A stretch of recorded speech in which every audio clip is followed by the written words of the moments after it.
are complaining of contempt and saying that they will take over the councils. The question I want to ask is, do they have the locus to do that?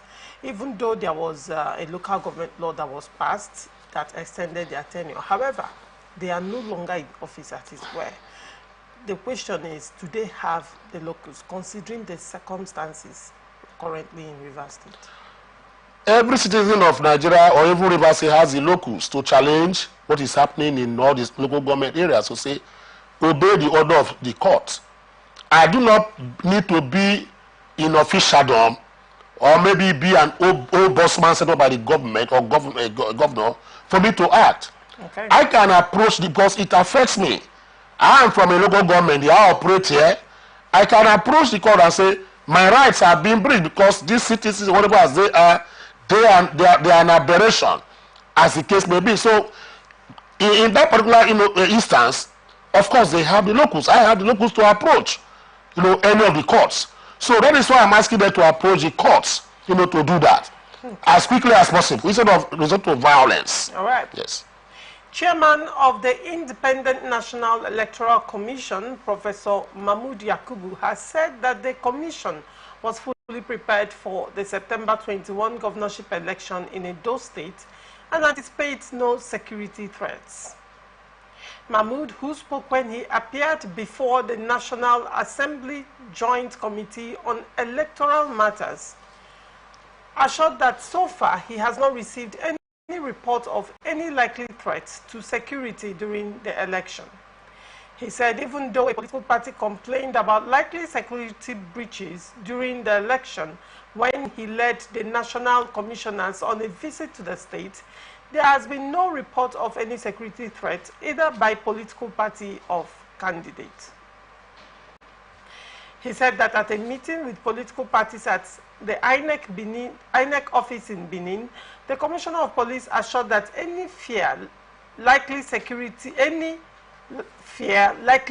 breaches will be taken up with the state government. The INEC boss said, as we speak, we have less than 60 days to the election in Edo State and about 100 days to the election in Ondo State. Is the commission prepared for the elections? We are prepared for the election. I must also say that this commission in particular has history of having conducted 3 governorship elections in each of the 2 states. We conducted the 2016 governorship election in Edo in 2020 September and now in September 2024. In Ondo, we conducted the election in 2016 October, in 2020, and by God's grace, in November 2024. So these are states where we have conducted previous elections successfully. Asim, so you're from Edo State, yes, and you're not unaware of the heated polity in Edo State ahead of the elections. Now, INEC is saying that they have not received any report of security threats from any candidate. But then, in recent times, there have been back and forth between the government and APC, as it were, over the attack on Shuaibu and Opeblo. But INEC is saying something different. What do you make of this statement, and how do you see it playing out in the coming elections in Edo State? You see, we always run government and organizations by deceit and pretense. Somebody or anybody will not tell me that because the police, has not, or maybe the authority called the police have not informed him that there is threat, to election cities as the case may be, then he believes so. So he will just go and begin to do whatever he's doing.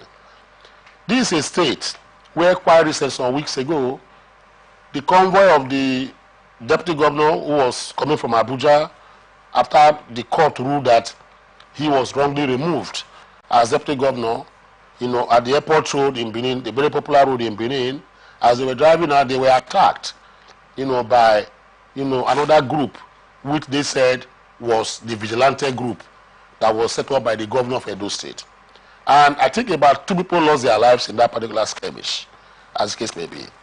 Now, the second one is this another one, the state, where a highly placed man, a governor of this, let me be very open, the governor of the state, in an open display, you know, of temerity and said that, you know, that if the APC, you know, should rig the election, so which means he is anticipating that the APC will rig the election, that the nation called Nigeria will be in crisis, and the state called Edo State will be in crisis, because if they tamper with the electoral, whatever as case may be. These are signs, these are warnings. You don't need Nostradamus to come and tell you that these two people, or these two instances, for instance, that occurred, were not manned by robots. They were not orchestrated by robots. They were orchestrated by people who are participants and high-profile politicians who are part of the game of elections in Edo State come September 21st or thereabout, as the case may be. Edo State is sitting on a keg of gunpowder. We get reports, even though I'm not a resident there, but I have siblings, I have kids and kin, I have friends, and the report emanating from Edo State is that it's going to be like a do or die affair, as the case may be. So when they pretend to say, yes, I know that the law says that the police must or should write to the INEC, you know, chairman or the REC in the state to give them security report. But which security report are we talking about now? That you find out that people like Kabaka and the rest of them that have been accused by the governor and other party members of PDP that they are recruiting thugs and they are buying arms, you know, so that particular September 21st there will be mayhem. You know, same way that the APC is accusing Obaseki of arming the vigilantes, you know, in Edo, and preparing them, you know, for that D-Day, September 21st. So I really don't understand. I believe that somebody somewhere is either pretending or compromising, as the case may be. These are issues that we know. That even the pedestrian men on the street, who are those security experts, have said that there's tension in the Edo State by virtue of these two front-running political parties, PDP and APC, and even Labour Party. If you understand what happened, when Olumide Agbata went to the UK quite recently some days ago, it was one of these things he said, that the international community should look at it, and the governor of Edo prevail on PDP and APC to let that election be violence-free. So if a candidate in that particular election went to the UK to address the people who were there, and he made it clear in front of national and international television to state that the particular state is not safe for election, that the international community will prevail on the government of Obaseki and the police to ensure and safeguard voters on that day. What else does INEC need? What else does the Commissioner of Police need to now say that he has not made any statement? So I don't understand that kind of whatever. But lastly on this, they must have to understand too that because no security report has been given to the INEC chairman does not mean that there are no security fears. Apart from that, Edo State is a very volatile political, you know, area. Edo State is very volatile in the sense that people who have contested for elections in Edo State for governorship and elections there, they take election as a do or die affair. Is it the first administration of Lucky Igbeneghu? Osanemi Osumbo took over from him. Adams Oshomole, we knew the battles they fought. Look at the Obaseki administration, as the case may be. You saw high-tantans, you know, came and fought themselves, and there was so much tension everywhere till today. Even today, now you now have a situation where the deputy governor and the governor cannot even see eyeball to eyeball.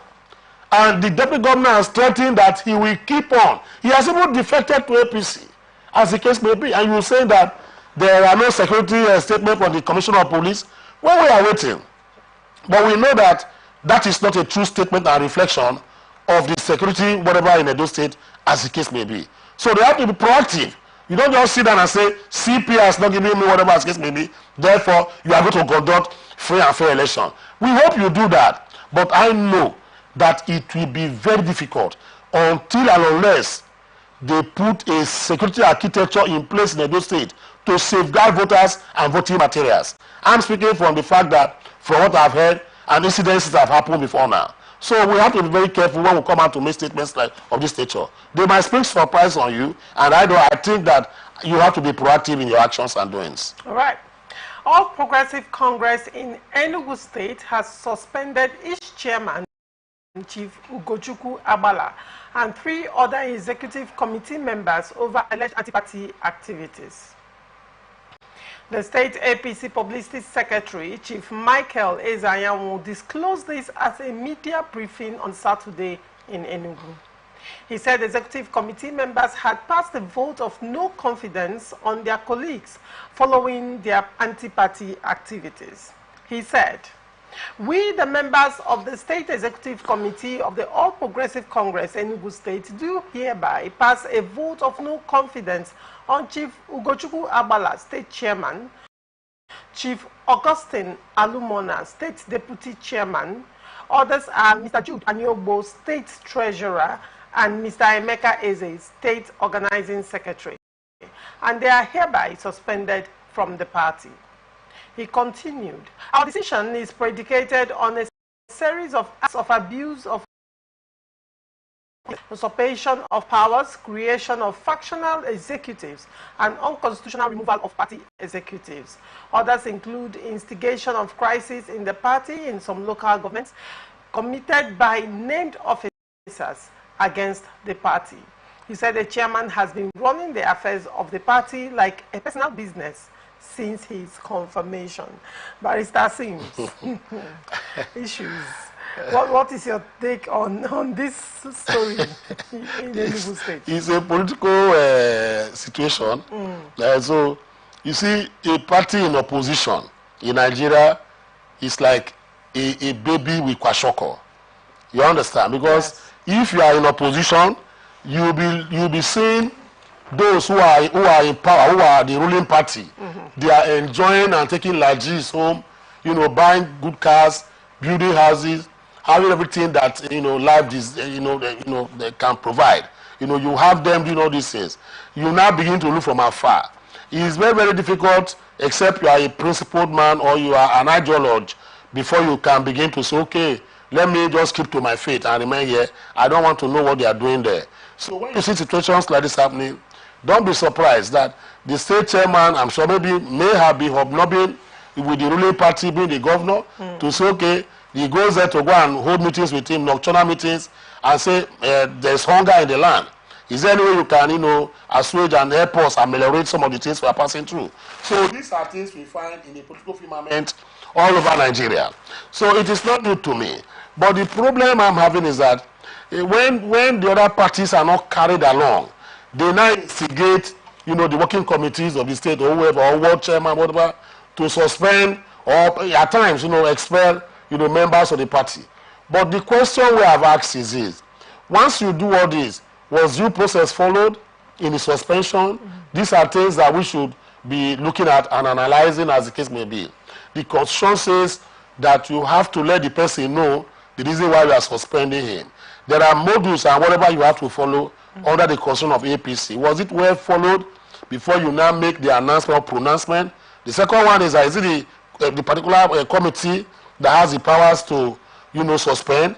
The third one is this: even if you suspend at the state level, will there not be confirmation for the national level, as the case may be, before that suspension now takes legal effect? These are questions that we need to ask whoever that is suspending now, because I know that certainly this is not the last we are going to hear from that particular whatever.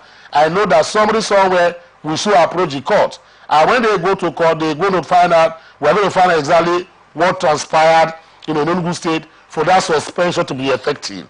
So these are things I find out, and I know that in Nigeria today, you see, like I said, if you lose an election, you become an orphan. Nobody is going to even come close to you. Your friends will even run away from you, and even go and wine and dine, with your enemies or political enemies on the other side. So these are the situations the APC in Enugu State find themselves. Well, I know that God will see them through. Let me use the word. That's the popular appellation and mantra I will normally use there. God will see them through. All right. And they can maybe, come together again. All right. All Progressive Congress in Benue State has directed its party chairman in the 23 local government areas of the state to ensure zoning of the chairmanship and councillorship position in their respective local government areas to avoid acrimony ahead of the October 5 local government elections in the state. Recall that the chairman of the Benue State Independent Electoral Commission, Dr. John Chen, had announced that the council polls slated for November 16 had been brought back to October 5, 2024 in order to beat the deadline of the recent ruling of the Supreme Court. The BCEC chairman announced the new date when he hosted members of the Benue State House of Assembly Committee on Electoral Matters and Civil Society, led by its chairman, Mr. Abu Umaru, at the Commission's headquarters in Makurdi. The State Executive Committee of the APC, in a statement during the weekend signed by its acting chairman, Mr. Benjamin Omakolo, directed the local government party chairman to convene a meeting of stakeholders in the various local government areas to finalize zoning in the various local government areas. Part of the statement read: sequel to commencement of programs for the forthcoming local government elections, the State Executive Committee of APC in Benue State, under the esteemed leadership of Benjamin Omakolo, has directed the party chairman in the 23 local government areas to organize stakeholders meeting for the purpose of zoning of chairmanship and councillorship positions. The meeting is expected to hold latest Tuesday, July 30, 2024, across all the 23 local government areas of the state. The caretaker committee chairman are admonished to undertake logistic roles to execute a hitch-free zoning meeting. Asims, what is your take? Now, Benue State would rather zone. Yes, that is zoning. Zoning right now is the norm in most of our political parties. Right.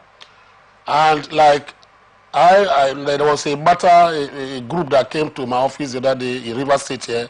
They complained of the same thing. That to say that, you know, in their local government, that the particular ward also that they are from has never, since the creation of River State, that they have never had a local government chairman, even appointments, when appointments from the state government or previous administration from 1990 date, nobody has come from their area. So they try to appeal to the governor of River State to see if he can, you know, adopt this kind of method now. Now, because they are all members of the PDP in River. In this particular case, I want to clarify something I saw here, which is very dangerous, you know, from the Benue State announcement. He said that the 90 days window allowed by the Supreme Court. The Supreme Court never said people should operate for 90 days. He only said that the state government should put in place the Treasury single account and unify it and align it. And it was even the Attorney General that ever has to come out to explain this. You understand the point now? Because they are hiding under that particular cover now. It's a smoke screen to now say that the CTC that is in operation. You understand? You know, they should do all this within the window of that 90 days given by the Supreme Court. Supreme Court did not give you 90 days. It was the AG that came to explain where there was a lacuna and where there was a reason that would have created something that they felt will create some problems in the implementation of the judgment of the Supreme Court. And that is why they now said that 90 days is given to each state government to do what now? To certify and reconsider, unify that Treasury state account. In other words, open a direct account for the local government, for the operation, so that they can get their allocation directly from the federation account. But in terms of the tenure and whatever the CTCs of all the states in Nigeria, the Supreme Court declared them null and void ab initio. So any action taken by the Benue CTC, in my opinion, is that it's null and void. Anybody can challenge it. It goes to nullity, because you cannot put something on nothing because it will not stand, as the case may be. As it stands today, the law in Nigeria is that CTCs, as the name goes, whether it's certified 2 copies or certified, you know, whatever as they call it, as the case may be, are null and void. So any action taken by any of them can be challenged in court, as the case may be. So they should get that clear. But in summation, if I want to say, let me summarize the whole of what I'm trying to say here is, even though the action is void, yes, we know, but the intention or intent of zoning is also giving vent and giving it premature authority by virtue of section 14 sub 4 of the 1999 Constitution. And section 14 sub 4 is saying that it relates to the state government and governance. Whereas, section 14 sub 3, it relates to the federation. 14 sub 3 is saying that if you want to zone, you want to make any political appointment in situations of this nature, local government, chairman, governorship, that there should be a spread, as the case may be. That is for the presidency, the federal. If you want to appoint ministers, cities for the federation, the spread must go around Nigeria. Now, section 14 sub 4 now gives the state, it's talking about the state governments of Nigeria, that if the state government, like the governor of Rivers State now wants to appoint commissioner, he has to look at the spread, the ethnic and tribal sentiments and spread of the state to now make such appointment. Likewise, the same for political positions and elective positions like this. To do what now? Bring out what they call state character and federal character. So that nobody will feel that he has been sidelined for a period of time. So I support the move by the Benue government to now say, let them enter into an interactive session and look at how to zone this to make sure that the spread is even and equitable, as the case may be. Because there are grievances underlying this on the ground. They say that people have been subjugated, their rights have been denied, and most of them will complain and tell you that since the creation of Benue State, their own area, however, has not even tested power in terms of being local government or that particular local government, as the case may be. So it's a good step in the right direction for peace to reign by virtue of section 14 sub 4. I think they are in line with that. So many parties have already adopted that section, yes, this zoning method,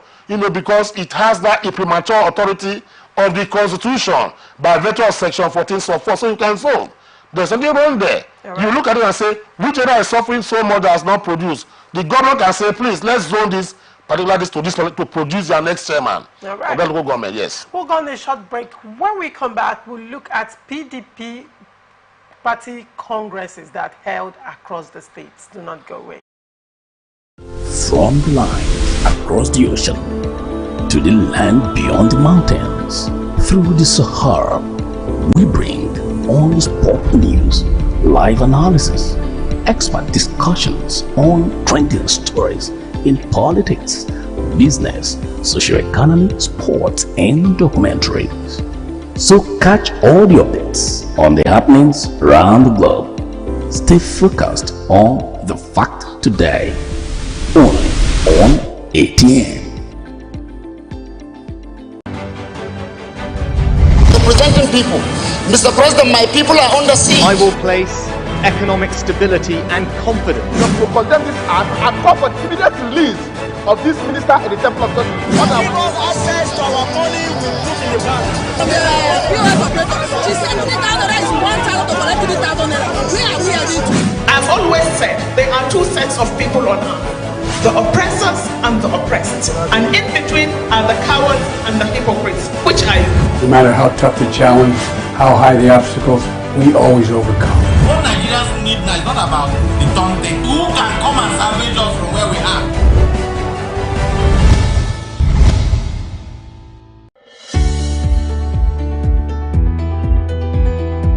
People into the country illegally. That is amazing. Honorable you human on the point of order.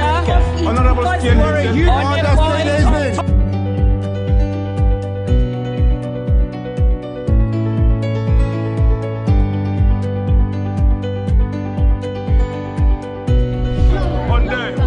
They are not picking our cause.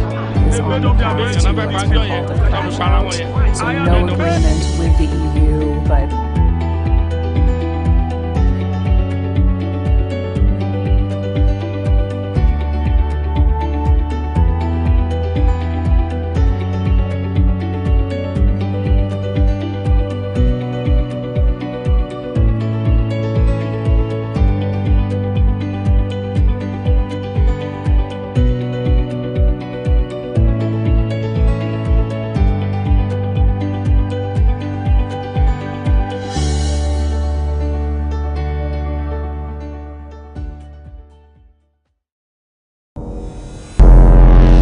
Every day, our lives are changed by history.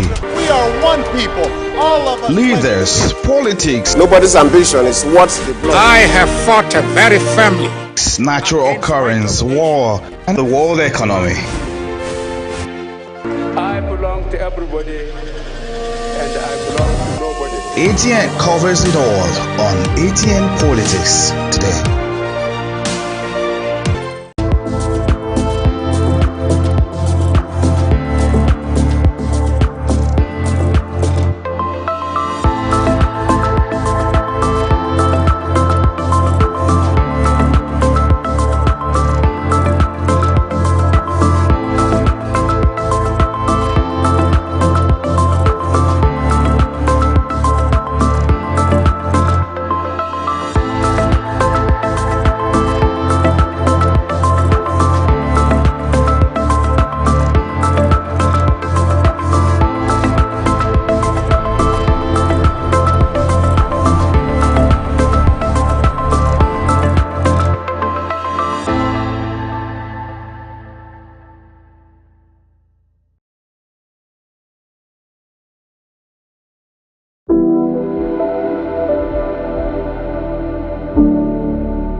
Vote for government, but we not get good governance at all. Roads so no day, light outside, the infrastructure we can't turn to be forbidden fruit for the city. Corruption, well everything.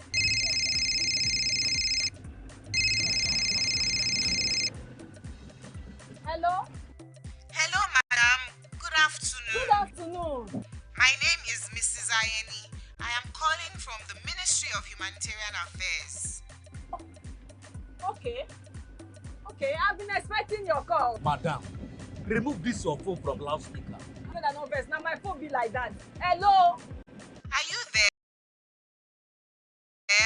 I hear, I'm hearing you. Yes. We saw a copy of your invoice for computers, printers, and laptops. Yes. Are you working on them now? Ma, the prices you quoted are way too high now. Madam, sorry, please don't cost. We found the laptop you said is 1.8 million naira for 600,000 naira. Hello? Now my body network there. I can't hear you. Network is bad. Madam, we can hear you. Continue. Hello, I can't hear you. We call you back. That behavior not good now. Madam, now this kind behavior they kill our country. You suppose do things differently. Make Nigeria for better. Corruption not in my country. This message is brought to you by the Akinfade Foundation, the Marketer Foundation, and with broadcast support from Atlantic Television Network. Corruption not in my country. I don't get a lot. Boy, they won't booga me small. They say, man, give them bribe. I say, nothing. Okay, now, we'll go block later. You remember that contract where we do that time now? They don't pay. But first, you see the house rent with the old things. We go first call caretaker, take the money, slap him. Beg, see, you know, say I get.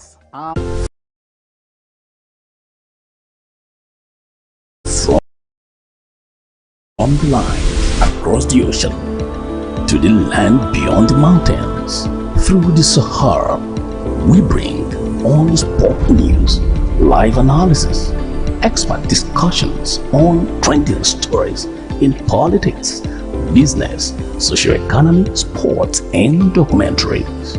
So catch all the updates on the happenings around the globe. Stay focused on the fact today. Only on ATN. Representing people. Mr. President, my people are under siege. I will place economic stability and confidence. To condemn this act and call for immediate release of There are two sets. We always overcome. What Nigerians need now is not about the tongue. Welcome back and thank you for staying with us. People's Democratic Party in Rivers State has gone ahead with its World Congresses, defying 2 court orders that sought to stop the exercise. The congresses, which were held on Saturday, saw party members gathering at the PDP Secretariat along Aba Road in Port Harcourt to collect materials for distribution to their various wards. The PDP in Rivers State has been embroiled in a bitter power struggle in recent weeks with different factions vying for control of the party.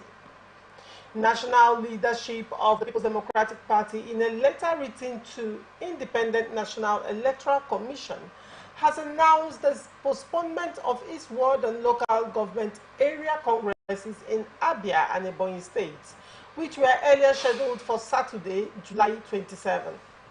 The postponement, according to the letter, jointly signed by the acting national chairman of the party, Ambassador Umar Damagum, and National Secretary, Senator Samuel Ayamu, was due to operational challenges. In Enugu State, Governor Peter Mba lauded the PDP World Congress, describing it as a huge success. He said the process was peaceful, free, fair, and credible. Chairman of the 5-man Congress Electoral Committee for Enugu State, Tony Iyoha, who monitored the exercise across the 260 electoral wards of the state, commended party members for the peaceful and transparent exercise, saying the strength of the party was at the grassroots. In Gombe State, a sense of excitement and renewal filled the air as the People's Democratic Party held its world-level Congress.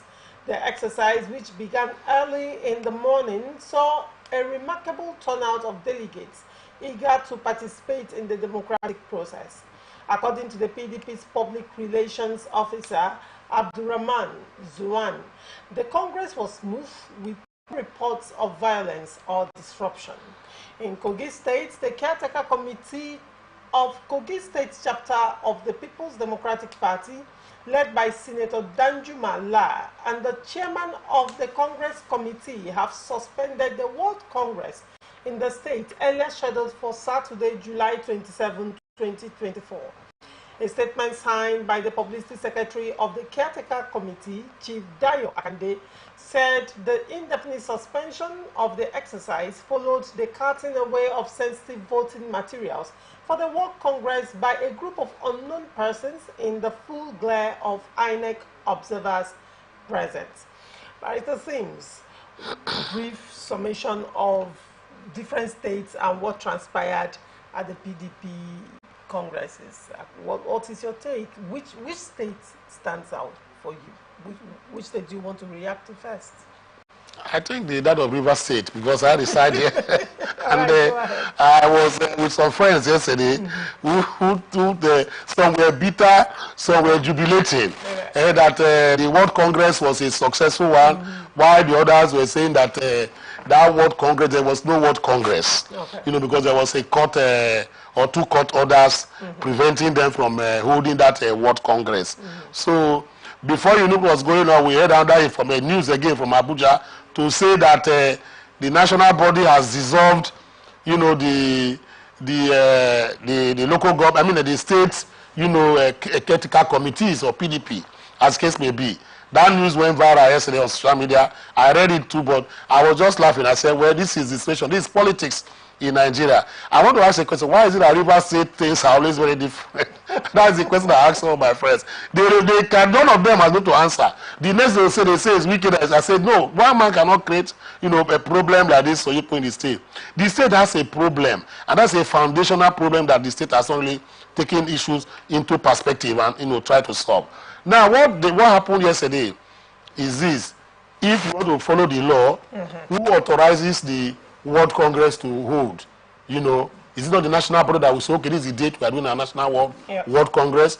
Did they ask them to stop that World Congress yesterday? I don't think there's any letter to that particular effect. The only concern I have is this. There were 2 court orders, that I heard, was issued before, stopping them from conducting that particular Congress on Saturday 27th. Now, the question I want to ask is this.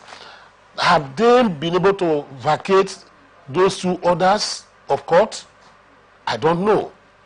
Until and unless, that particular or those orders are vacated, I am saying with due respect, my opinion, legal opinion here is this, that exercise is incoherent, is incomplete. So the advice is that maybe they had a state of execution of the particular order, or maybe they've gotten an appeal on it. Otherwise, let it not be like what happened in Plateau State, because the same PDP in Plateau State had this kind of problem, where they lobotomized themselves, and at the end of the day, when they woke up from their lobotomy, they found out that there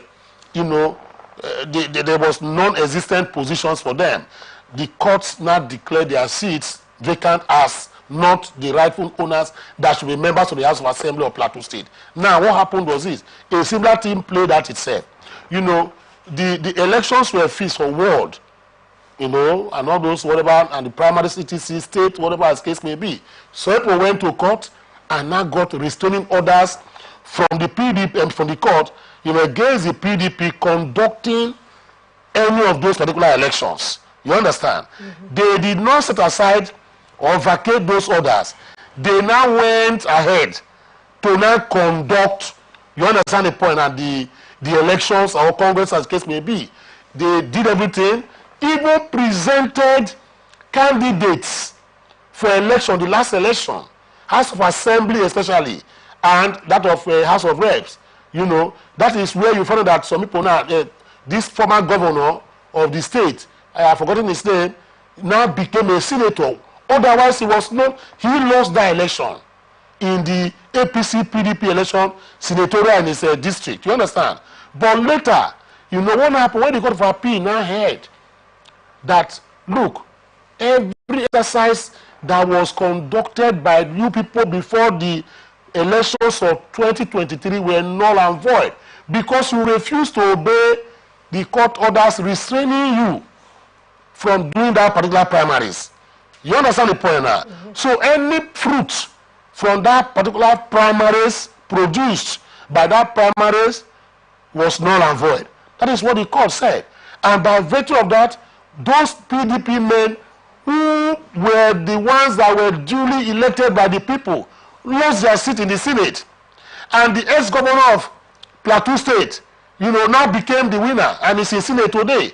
Because the court now said that the second person that had the highest vote should take over. And in Plateau State House of Assembly, the same thing. So all PDP, members that went through that particular, primary processes, whereas there was an existing court order, lost their seats. So they should draw a lesson from that.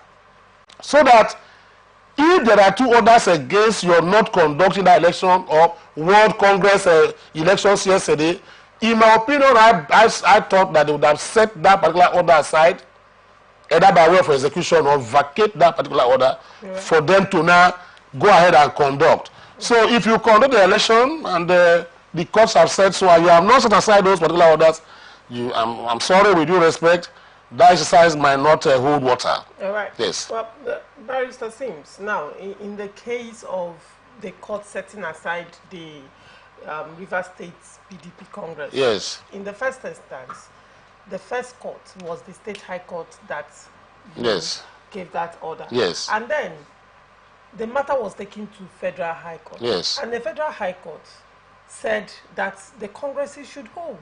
Okay. And also barred both the states and the police and DSS and all of that from in any way stopping that Congress from holding. And then barely few hours or a day to the Congresses yesterday, another court order from the states now came up. The question I want to ask is, part of the concerns or the arguments, in different quarters is that the state high court does not have the jurisdiction to stop the Congress. They do not have the jurisdiction to even entertain this matter in the first place. So, in your opinion, your legal expertise, does the state high court have the right to entertain this matter and give that order? You see, that is going to be an argument that will get to the Supreme Court. Okay. That's the way I'm seeing it. Now, let me tell you what happened, because a lot of people don't really know this jurisdiction state and a federal high court. Now, let me give you a little history of what happened. Okay. Talking about jurisdiction vis-a-vis two courts of coordinate jurisdiction. You have the state high court, you have the federal high court. The federal high court before were known as revenue courts. Okay. They were not, courts like you have the National Industrial Court now. The federal high courts were known as revenue courts.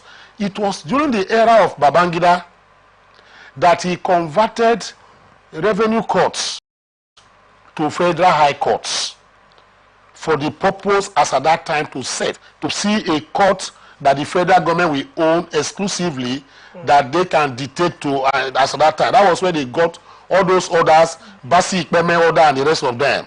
The orders that Babangida got to annul the election was from a federal high court, because the court was under his control and that of his administration at that time as a military officer. Now, in the year 1999 or pre-1999, a particular section which has been in existence of the Constitution called Section 251 now gave exclusive jurisdiction. You understand? Section 251 says the courts are courts of coordinate jurisdiction. High Court of the state, Federal High Court, they are all courts of coordinate jurisdiction, and they have unlimited jurisdiction. Under our Constitution, the state high court has unlimited jurisdiction before now. But when Section 251 was now amended, they now included Section 251 PQROS. And that Section 251 PQROS of the 1999 Constitution now gave exclusive jurisdiction to the Federal High Court over the states on issues that were. What is that PQ, the subsection PQROS talking about? It says that any issue that involves a federal agency, once you have a federal agency in any litigation in Nigeria here, that the Federal High Court has exclusive jurisdiction. That is what Section 251 PQRS is talking about. Now, if you are suing and the Nigerian police is there, it's a federal agency, the Federal High Court has exclusive jurisdiction because it's a federal agency that is involved in the suit. You understand? Now, if you have Nigerian Customs, the federal agency, the Central Bank of Nigeria is involved. It's a federal agency, so Federal High Court has jurisdiction. INEC, now that is what I'm going to now. INEC is regarded as a federal agency too. So that is why you follow that when people are going to court, they cleverly run to any Federal High Court to exclude the state High Court. But why I say this matter will get to the Supreme Court is this.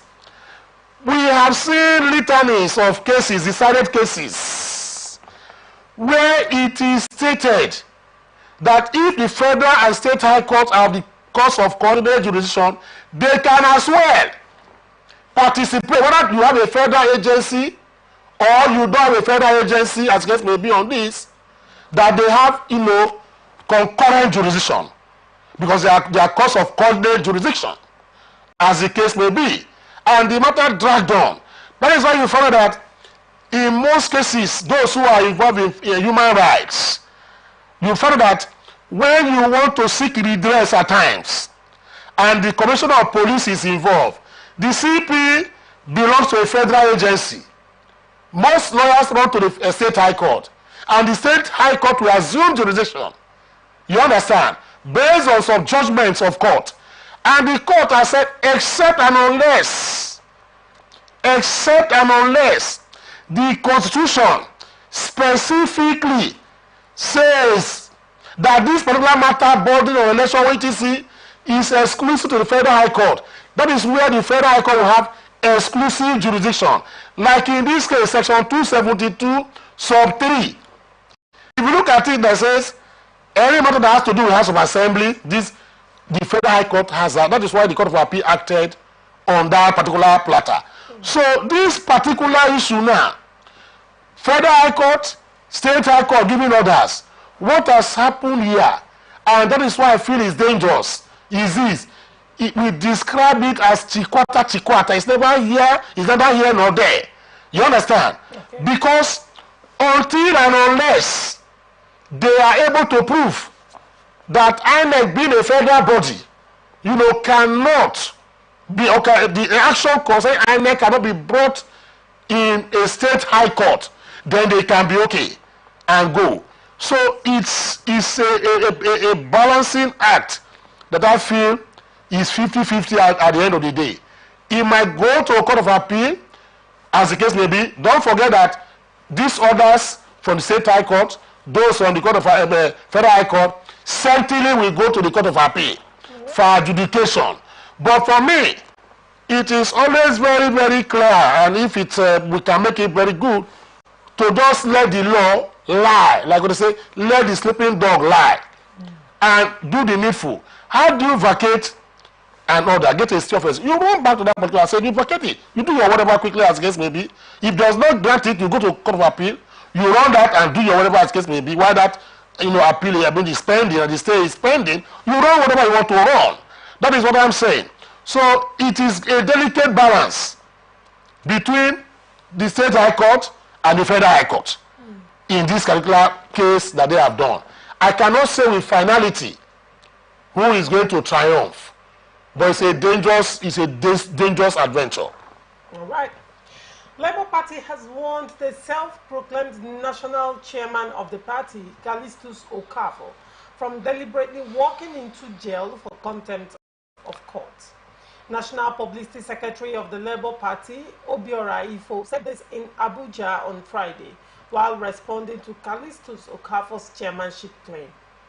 Okafor had a news conference earlier in the day, claimed to be part of the 2014 National Convention of the Labour Party and went ahead to unilaterally declare himself as the national chairman of the party.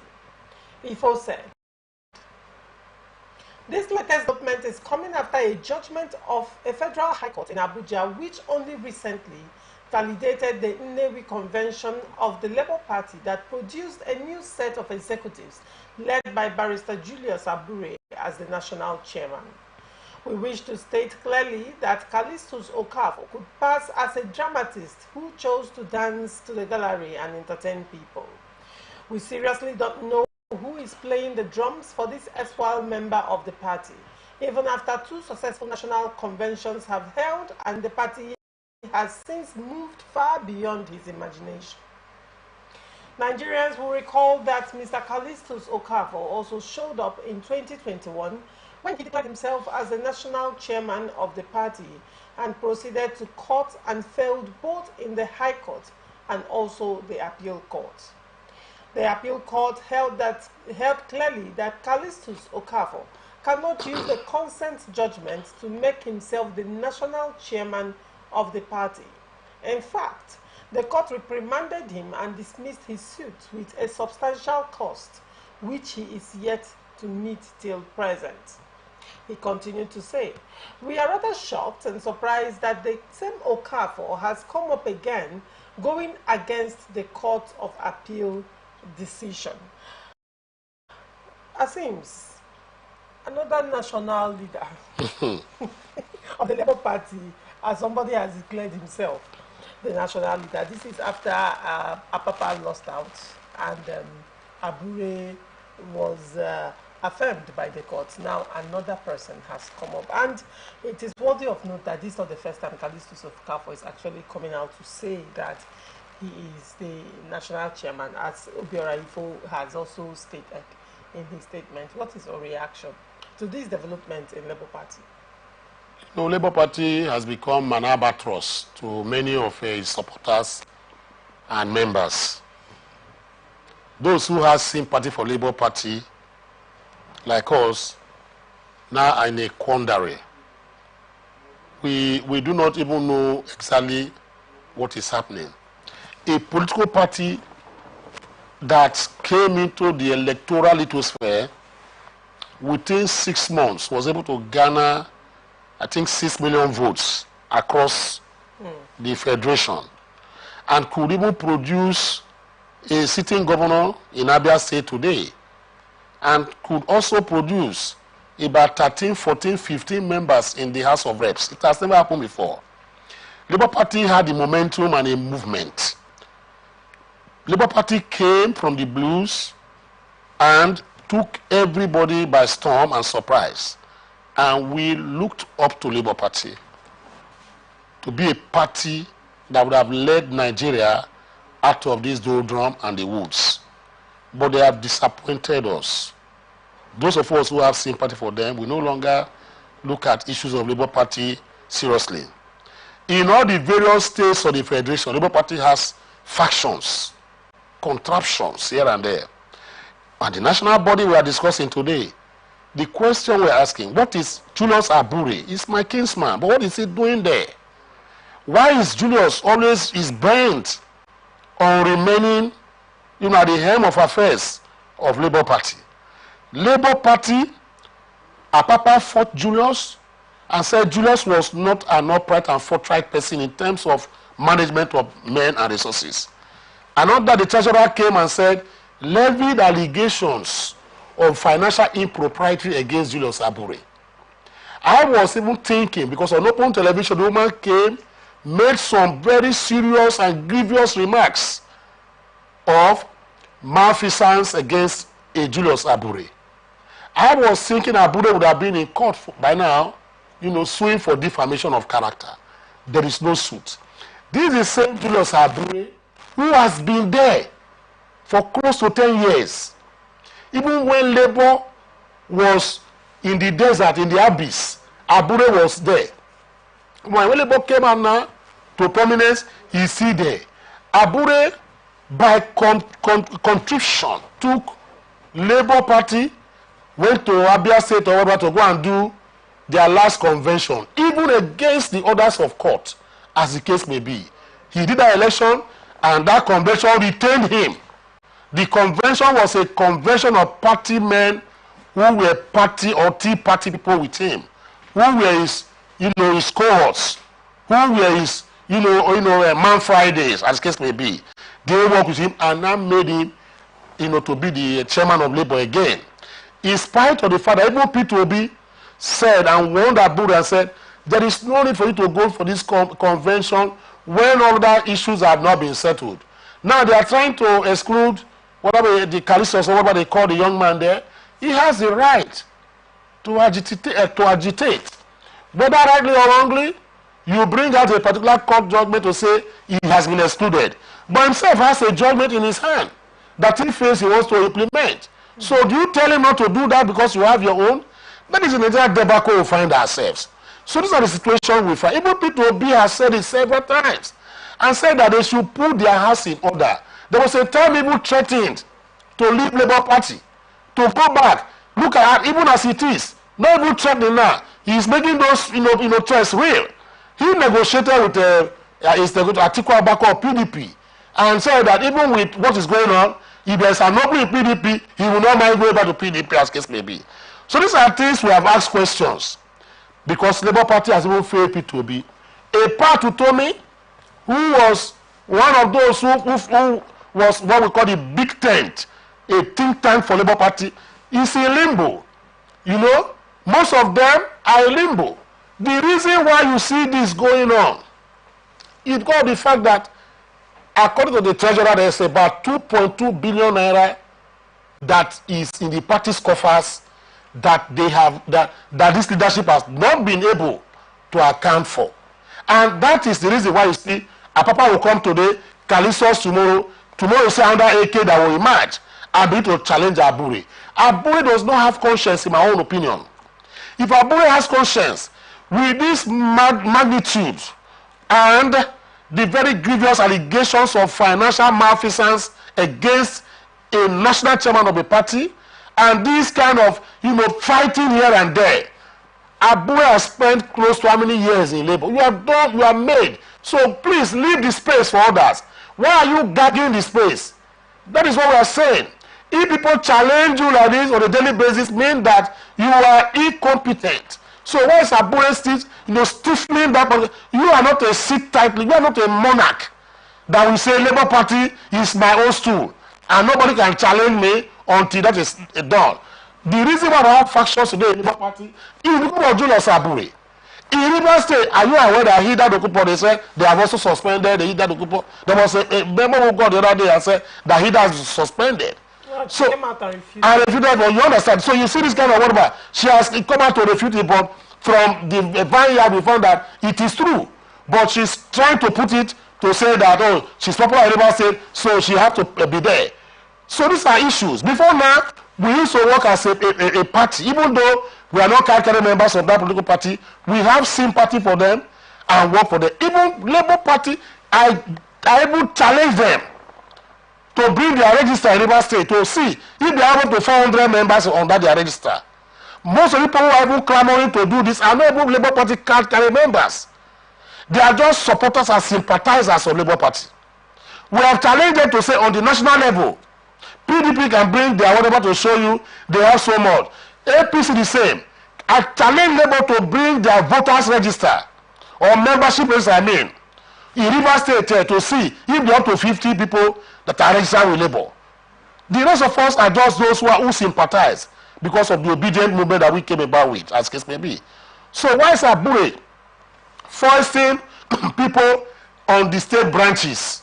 Why don't you open it as Russians, they say, glasnost and perestroika, openness? This is democracy. I don't know why this is happening. So in this case, we're going to be seeing more of these cases. And it disturbs us. But Abure is not disturbed. Are you aware that there was a time police had to go and see Labour office? He had to use police again to go and remove police from that place. So Labour Party has become a prodigal child, a wayward child in the committee of party, political parties, as the case may be. This is not the end of the story. A lot is going to come out from now henceforth. Right. I believe so. All right. Ahead of the End Bad Governance in Nigeria protest scheduled to begin August 1, 2024, the IGP has released conditions that organizers of protest must fulfill. On Friday, the IGP acknowledged the constitutional right of citizens to gather and protest peacefully, but hinged the support from the police on some conditions. He said the conditions were to ensure the protest would be observed peacefully to ensure public safety and order. He said, "We acknowledge the constitutional rights of Nigerian citizens to peacefully assemble and protest. However, in the interest of public safety and order, we urge all groups planning to protest to provide necessary details to the Commissioner of Police in the state where the protest is intended to take place." The IGP continued to say, to facilitate a successful and incident-free protest, they should please provide the following information, stating the proposed protest routes and assembly points, expected duration of the protest, names and contact details of protest leaders and organizers. The IGP said that providing such information will help the police to deploy its officers strategically at every point to foil any attempts by any individuals to hijack the protest or use it to instigate violence in the states. Meanwhile, former Kano State Governor and Minister of Defense Rabiu Kwakwanso has asked Nigerians to use their votes to effect change rather than protesting. The former NNPP 2023 presidential candidate, in a statement he posted on his X handle on Saturday, said, "I urge Nigerians to put our country first before any consideration by way of being patient with the government and giving it all necessary support to succeed. If any government fails to provide the necessary leadership for a better Nigeria, we will have the opportunity as citizens to elect the people who can bring the required change using our votes. He continues to say, it is sad to note that the attitude of our leaders to poor governance plunged the citizens, especially youths, into anger, hunger, insecurity, hopelessness, and about giving up on the country. Today, I speak to you not just as an elder and a concerned citizen, but as someone who deeply believes in the power and potential of our great nation. Continuing, Kokwanso said, the recent calls for protest against bad governance resonate with me as they reflect our collective frustration and yearning for a better Nigeria. In these trying times, our nation stands at a crossroad. Our collective frustration with bad governance has reached a boiling point, and the urge to protest is strong. As an elder and a patriotic Nigerian, I share your concerns and your desire for change. However, I urge you to consider the consequences of national protest and to channel your energy into a more effective and peaceful means of transformation through the power of your ballot.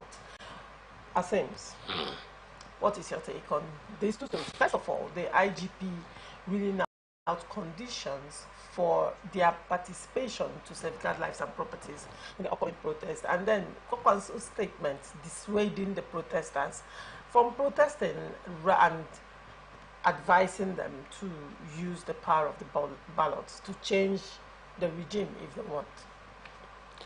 Well, I think first of all, let me start with that of the IG. With due respect to the IG does not have that authority.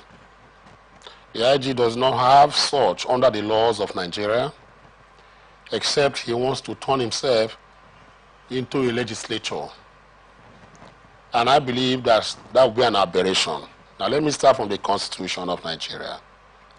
Section 39 talks about freedom of expression. You have the right to express whatever you want to say, both on television, both on radio, as the case. But there are limitations also under the Constitution. For instance, I cannot sit down here because I have a freedom of expression, then I defame somebody on air.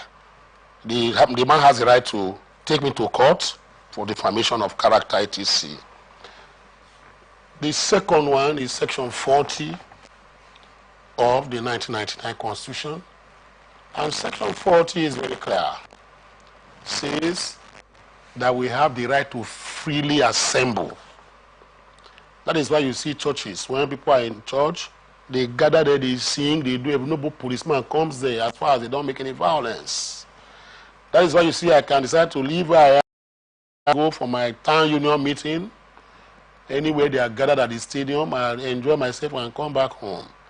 I have that freedom to assemble in any public place.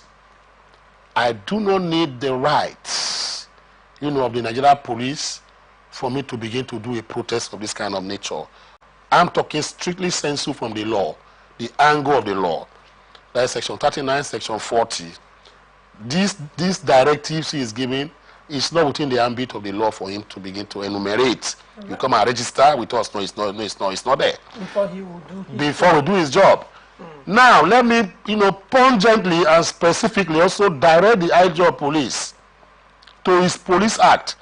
Because without that police act, he cannot even perform his function. It's a law that was enacted in 2022. You understand? The Nigeria Police Act. A law that governs the police. A law that is about the police and how they operate in Nigeria. They can't go outside of it. Section 83. Sub 4 of that particular police act, says that everybody has the right to protest. That the duty of the police is this. The moment I tell the police, please, I want to protest in River State, through about road or whatever the case may be, the police need not give me a form. I have only informed them, and I believe that this end governance project, the notices is everywhere, that there will be protests.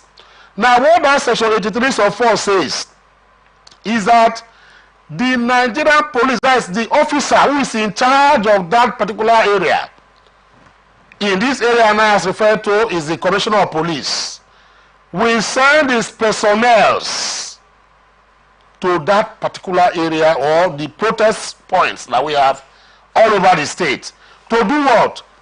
To follow them and escort them.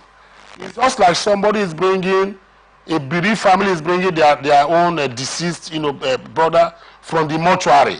You see the procession they do, very peaceful, and they'll be singing and blowing of trumpet and whatever the case may be, and singing.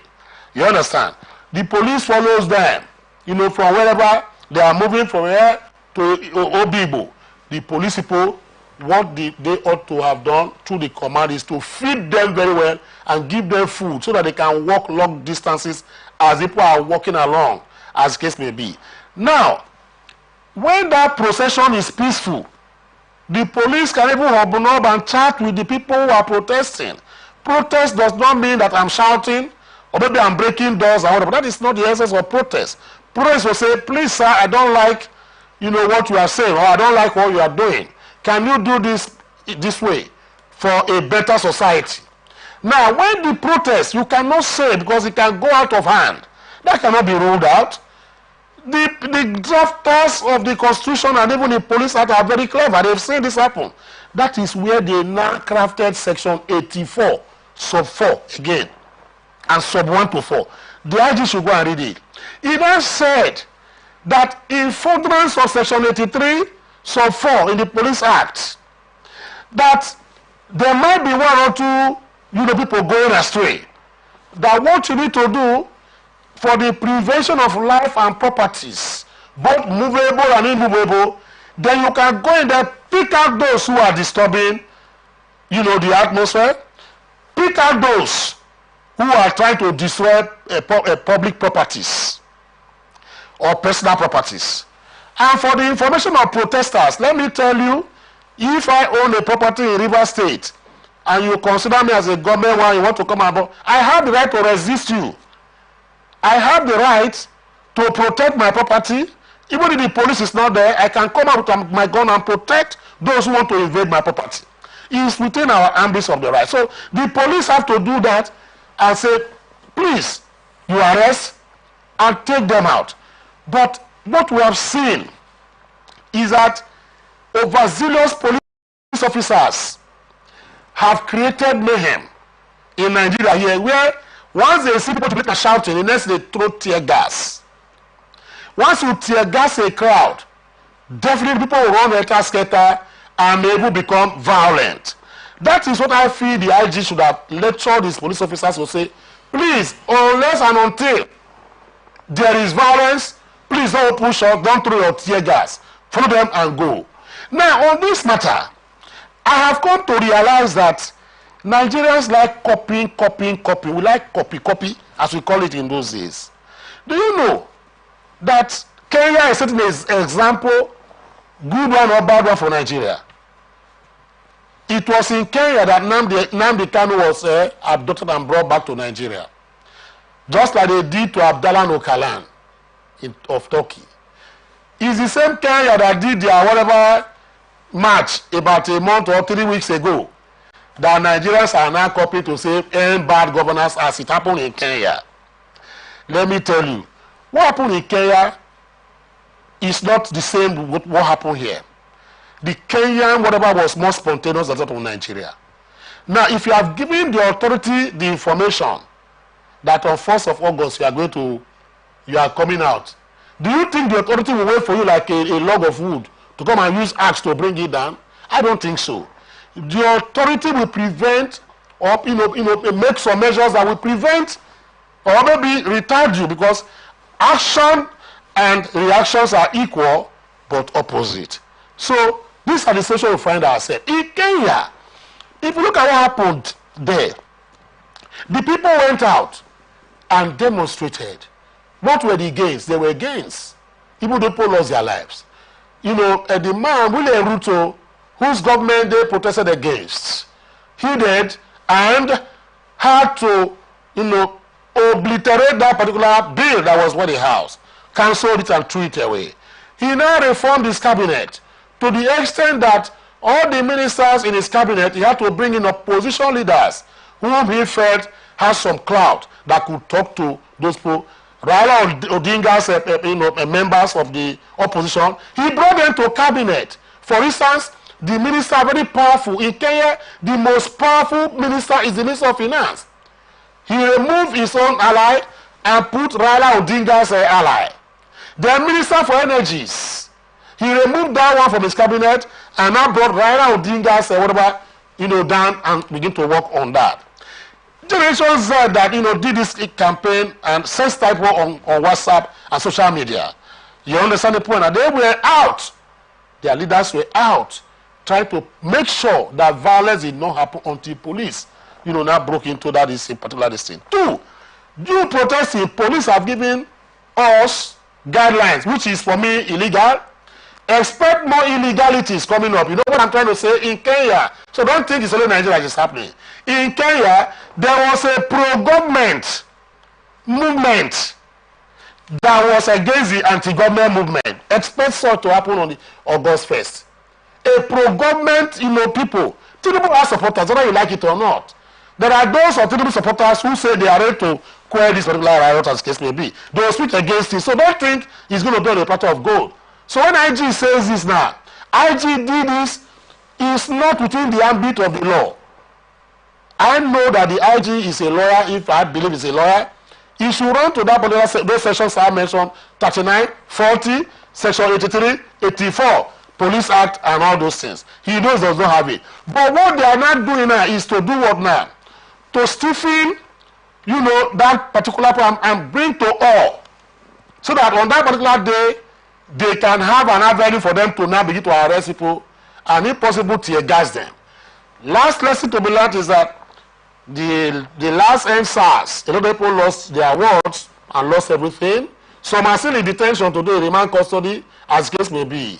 And just like Kwankwaso has pleaded to say, is indirectly telling you that violent confrontation will not solve anything. So he's preaching for peaceful protest and asking you that you use the ballot to now remove a bad leader. That is how it is done all over the world.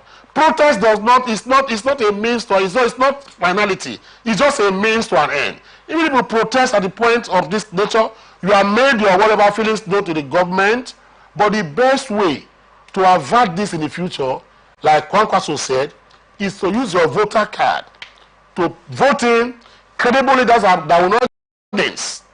You vote in those people that run government at the level you expect to be, and vote out bad people or bad government as the case may be. Have you not seen, finally on this, that since 1999, every head of president that comes, Nigerians are never satisfied with it.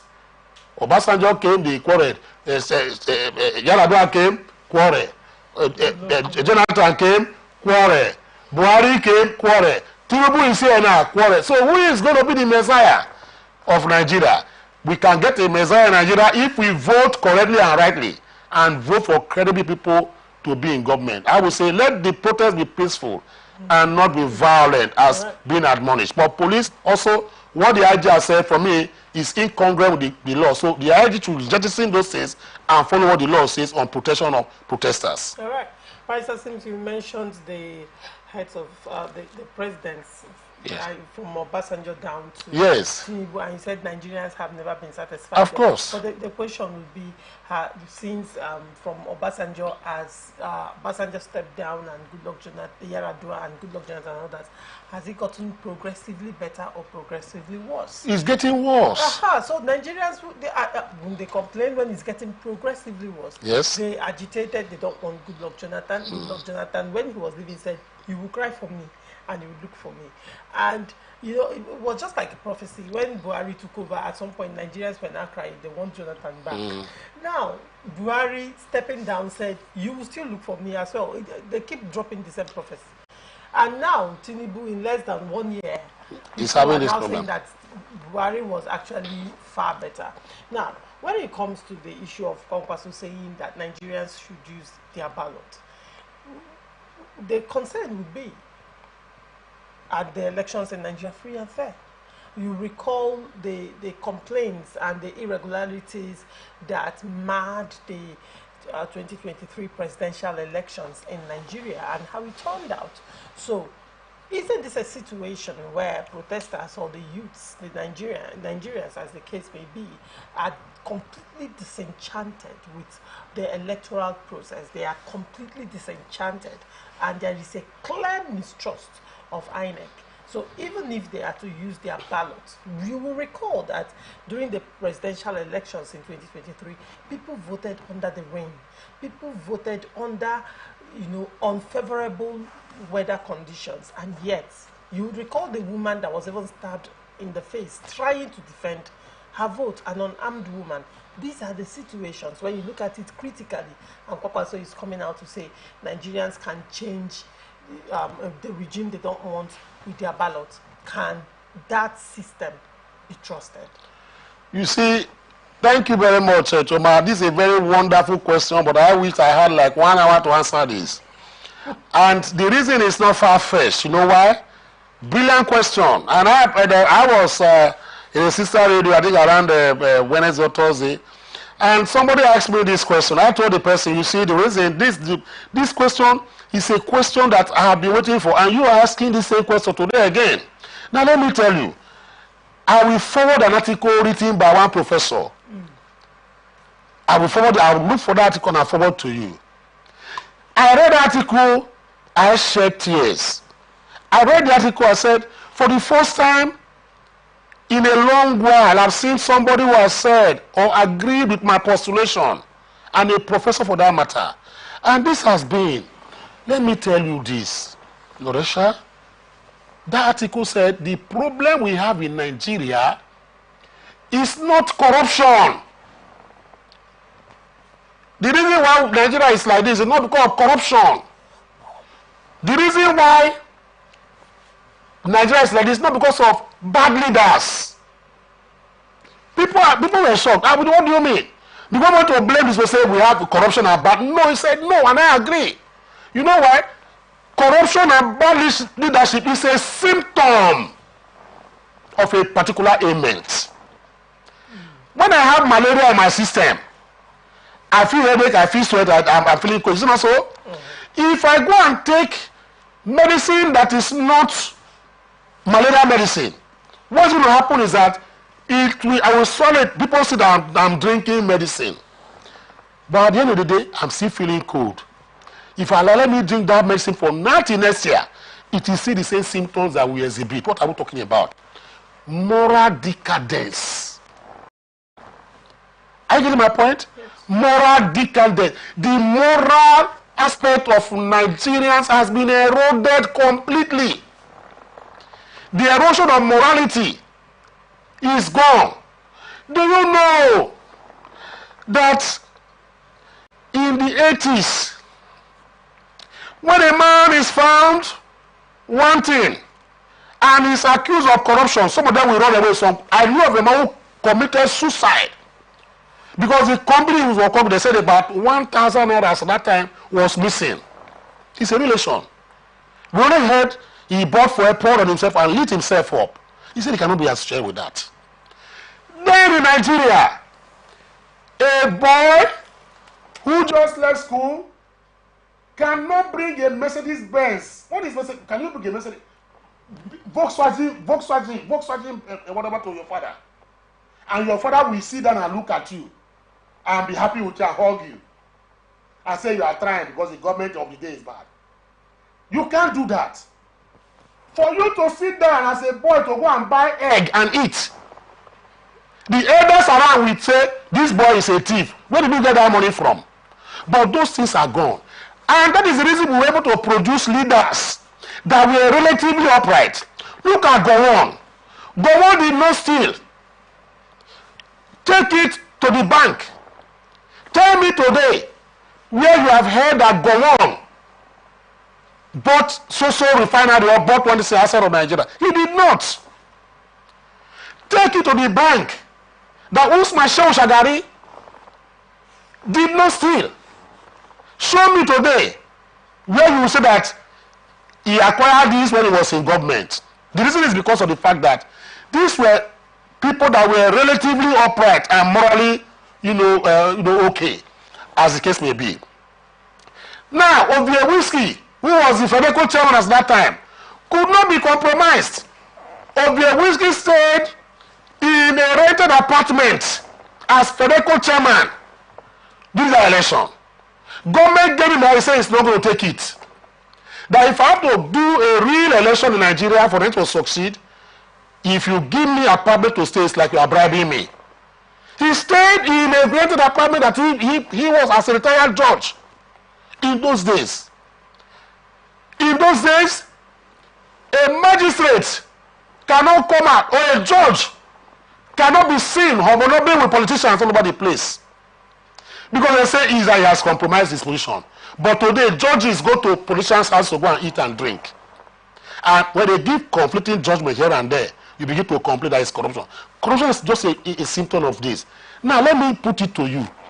The people you are going to put at INEC, even if you say INEC, you say INEC should be reconstituted.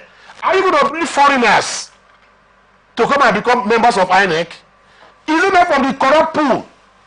You are going to choose members who are going to be, part of that particular body that we do the election. So what are we talking about?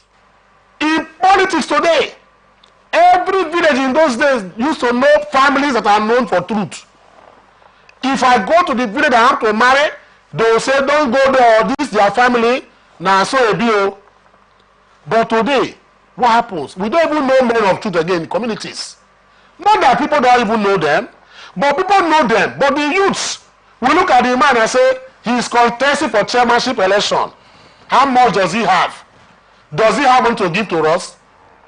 Now, the man that has money, the youths will go and support him. Once he come out to come and campaign, they go and support him, they shout, they know he's not going to do well. But because he has money, they support him, he becomes, a governor. Or a president, he begins to rule. He is corrupt already.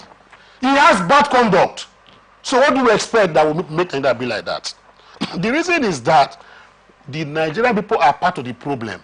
Okay. Bad leadership is a symptom of that moral erosion. Corruption is a symptom of moral erosion. In those days, you can keep your phone here. You go and come back.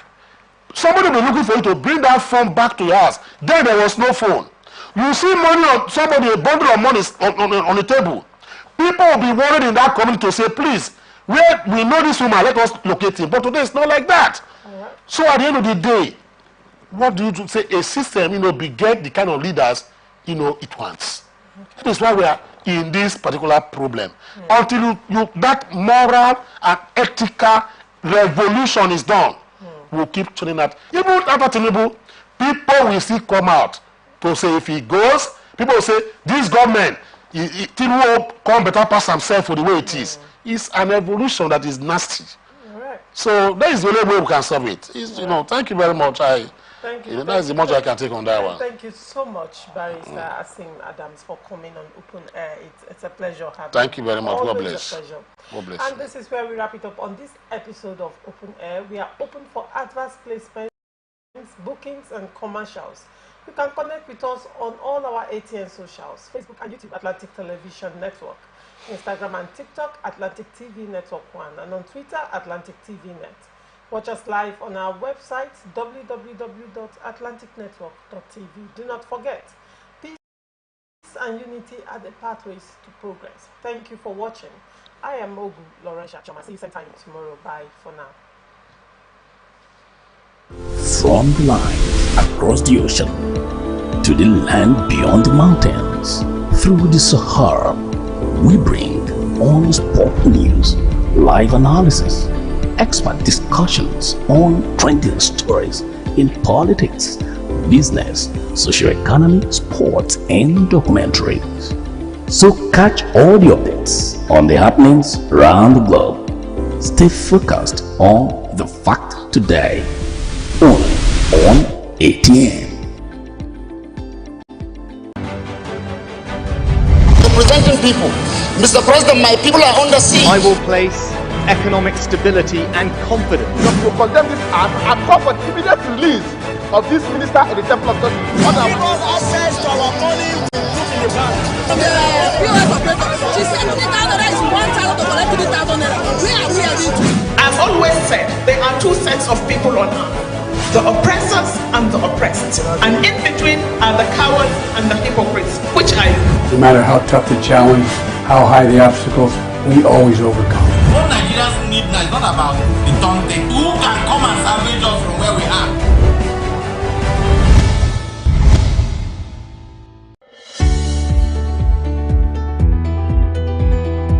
People into the country illegally. That is amazing. Honourable you human trafficker. Honourable you understand.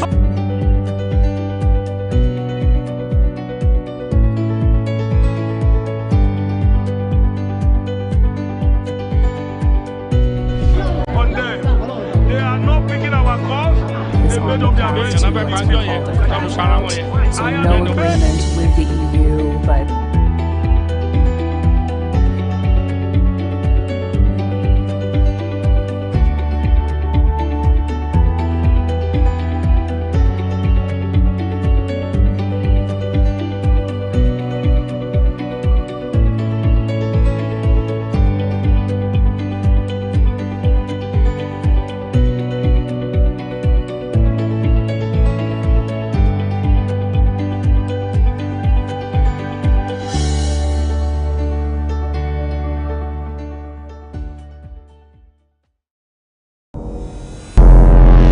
Every day, our lives are changed by history. We are one people, all of us. Leaders, politics. Nobody's ambition is what the blood. I have fought very firmly. Natural occurrence, war, and the world economy. I belong to everybody, and I belong to nobody. ATN covers it all on ATN Politics today.